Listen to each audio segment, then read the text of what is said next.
আসসালামু আলাইকুম সুপ্রিয় দর্শক, চলছে ইসরায়েল হামাসের তুমুল লড়াই। আমাদের হাতে আছে গুরুত্বপূর্ণ তাজা সংবাদ। শুরুতেই আমরা জেনে নেব সংবাদ শিরোনাম, পরে বিস্তারিত। এবার ক্ষিপ্ত হয়ে যার পক্ষ নিলেন এরদোয়ান। আর দর্শক, এদিকে ইরানে হামলার চূড়ান্ত প্রস্তুতি নিয়েছে ইসরায়েল। এবার ক্ষিপ্ত হয়ে যার পক্ষ নিলেন এরদোয়ান। ইরানের হামলা জবাবে পাল্টা আক্রমণে প্রস্তুতি নিয়ে রেখেছে ইসরায়েল। তারা মিত্রদের সবুজ সংকেতের অপেক্ষায় আছে।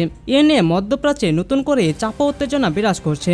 এ সময় কড়া ভাষায় ইসরায়েলের সমালোচনা করলেন তুরস্কের প্রেসিডেন্ট রিসেপ তাইয়েপ এরদোয়ান। মন্ত্রিসভার এক সভা শেষে আঙ্কারায় সংবাদ সম্মেলনে এরদোয়ান ইরান ইসরায়েল নিয়ে কথা বলেন। এতে চীনের পর তুরস্কে মন্তব্য ইরানের পক্ষে গেল।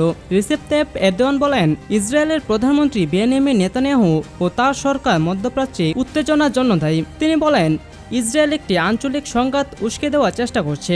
দামেস্কে ইরানের দূতাবাসে হামলা ছিল তারই পরিকল্পনার অংশ।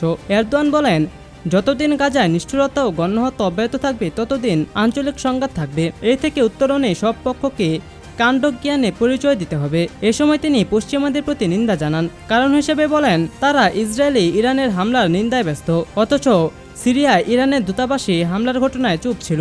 সিরিয়ার রাজধানী দামেস্কে নিজেদের কনসুলেটে হামলা জবাবে ইসরায়েলে হামলা চালিয়েছে ইরান। গত শনিবার রাতের এই হামলায় শত শত ড্রোন ও ক্ষেপণাস্ত্র ব্যবহার করে দেশটি। ইরানে নজিরবিহীন হামলার জবাব দিতে দেশটির ওপর সম্ভাব্য হামলার প্রস্তুতি সম্পন্ন করেছে ইসরায়েলি সেনাবাহিনী। ইসরায়েলের স্থানীয় গণমাধ্যমের বরাতে তথ্য জানিয়েছে তুর্কি বার্তা সংস্থা আনাদুলু। এতে মধ্যপ্রাচ্যে নতুন করে উত্তেজনা বিরাজ করছে।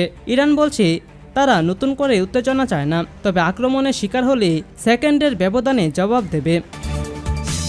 আর এদিকে ইরানে হামলার চূড়ান্ত প্রস্তুতি নিয়েছে ইসরায়েল। ইরানে নজিরবিহীন হামলার জবাব দিতে দেশটির ওপর সম্ভাব্য হামলার প্রস্তুতি সম্পন্ন করেছে ইসরায়েলের বিমান বাহিনী। ইসরায়েলের স্থানীয় গণমাধ্যমের বরাতে এই তথ্য জানিয়েছে তুর্কি বার্তা সংস্থা আনাদুলু। ইসরায়েলের সরকারি সম্প্রচার মাধ্যম কেএনএন জানিয়েছে, তেল আবিব একটি সীমিত জবাব দেওয়ার পরিকল্পনা করছে। এর ফলে হামলার ক্ষয়ক্ষতি সামাল দিতে পারবে তেহরান। এছাড়াও সর্বাত্মক যুদ্ধ এড়ানো যাবে। সম্প্রচার মাধ্যমটি বলছে, ফিলিস্তিনের অবরুদ্ধ গাজা উপত্যকাকে প্রধান যুদ্ধক্ষেত্র হিসেবে রাখতে চাইছে ইসরায়েল। তাই নতুন করে দ্বিতীয় আর কোনো যুদ্ধফ্রন্ট খুলতে চায় না দেশটি।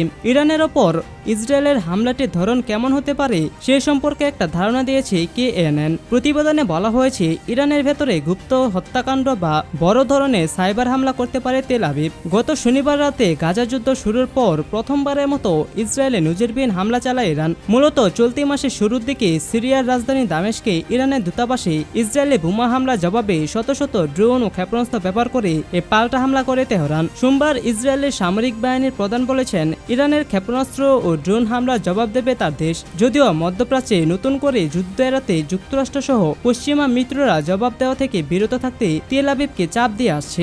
গত 1 এপ্রিল সিরিয়ার দামেস্কে অবস্থিত ইরানের কনসুলেটে হামলা চালিয়ে দেশটির কয়েকজন সামরিক কর্মকর্তাকে হত্যা করে ইসরায়েল। এ ঘটনার প্রতিশোধ নিতে একের পর এক হুঁশিয়ারি দিয়ে আসছিল ইরান। যুক্তরাষ্ট্রের তরফ থেকেও দাবি করা হয়, ইসরায়েলে হামলায় ব্যবহারের জন্য শতাধিক ক্রুজ ক্ষেপণাস্ত্র প্রস্তুত করেছে ইরান। যে কোনো সময় এই অস্ত্র ব্যবহার করা হতে পারে, সে অনুযায়ী প্রস্তুতি নেওয়ার কথা জানায় ইসরায়েল।